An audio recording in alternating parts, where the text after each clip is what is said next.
Hi guys! Welcome to my channel! For today's video, gagawa tayo ng maruyang balinghoy or cassava fritters. Before that, please click the subscribe button and hit the notification bell para palagi kang updated sa mga videos ko. In this recipe, we just need 1 kilo of cassava grated and 1/4 kilo of sugar. Reminder guys, you can adjust the measurement of sugar depende sa gusto nyong level of sweetness ng cassava. Just mix the two ingredients at pwede nyo na itong lutuin sa pan.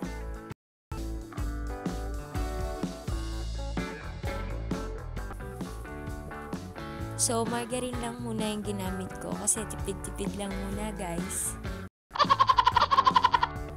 At pagpasensyahan nyo na yung pan namin ha, kasi ang dami na naming naluto. I-flatten lang natin yung cassava sa pan. After 3 minutes, baliktarin at lutuin lang ulit ito ng 3 minuto. And this is the maruyang balinghoy recipe.